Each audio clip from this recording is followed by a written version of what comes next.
Hi, I'm Gianna Shortino and I'm here to talk about pollution. We need to put an end to pollution in order to keep Earth inhabitable. Earth has a great way of maintaining itself.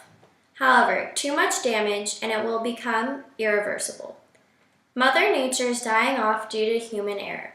My goal is to raise awareness of problems that we as humans are causing and find proactive solutions to stop it. If we don't put an end to this, life will drastically change from what it is today. I hope everyone likes wearing sunscreen because if the ozone layer completely dissipates, we will have to wear sunscreen every day to protect us from the harmful UV rays. Many of the exotic animals that we read about in textbooks will be thrown into history books because they will no longer cease to exist. So what are we doing wrong? Nearly everything we do daily has negative consequences on the environment. Global warming is a major problem of the 21st century. If we don't come up with any preventative measures right now to stop it or slow down rising levels, global warming will become permanent in coming centuries. Global warming levels have drastically risen in the past 100 years. It is going to get worse and worse every day. The biggest effect of global warming is the depletion of the ozone layer. The layer is being washed out due to extreme amounts of chlorine and carbon dioxide. The ozone layer above the Arctic has particularly been impacted by pollution since the mid-1980s. This region's low temperatures sped up the conversions of CFCs to chlorine. In spring and summer, when the sun shines for longer periods of time during the day, chlorine reacts with the ultraviolet rays, destroying the ozone layer on a massive scale, up to 65%. This is what some people refer to as the ozone hole. And in other regions, the ozone layer has completely deteriorated by about 20%. So what has been done?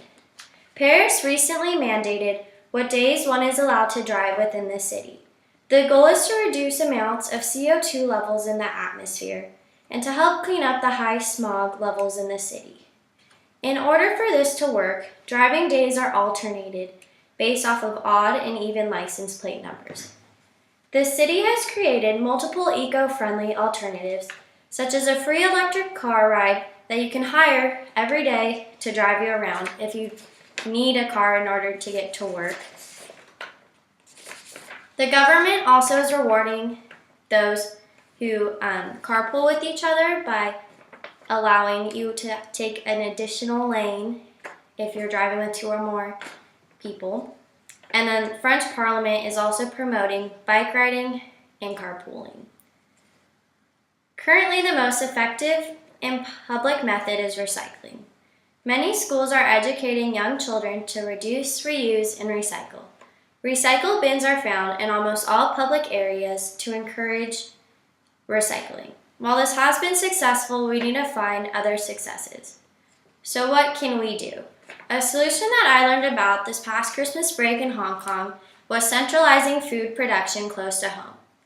By purchasing local foods, we reduce the amounts of CO2 emissions released into the atmosphere from long-distance travel. Also, foods that are grown in season don't require extra preservatives or unhealthy pesticides in order to be grown out of season. What else can we do? Another solution that I've come up with is a carbon-free diet. Our diet choices drastically affect greenhouse gases. The average American creates on average 2.8 tons of carbon dioxide annually through eating, and 1/3 of all greenhouse gases are accounted for by food supply. So with this carbon diet, it consists of mainly organic and natural foods. That means no more processed or packaged items from the grocery store. And it consists of mainly seasonal berries, beans, potatoes, tofu, and almond milk. And all of those choices are really low in carbon. A lot of poultry and meats create methane gases. So the vegetarian diet is very similar to this carbon diet.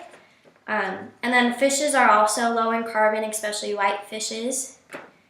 And so what the government can do about this? To publicize this carbon-reducing lifestyle, I think the government should publicize it just as much as they would publicize recycling.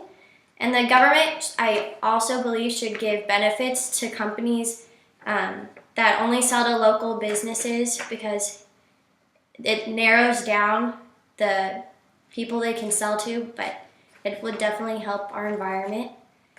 And so my hope is that we can change our lifestyles so we can make a better future for a better life for future generations. We must put an end to the downward trends that we are creating ourselves and replace them with more environmental savvy solutions. So I challenge everyone to try a carbon-free diet and help put an end to pollution. Thank you.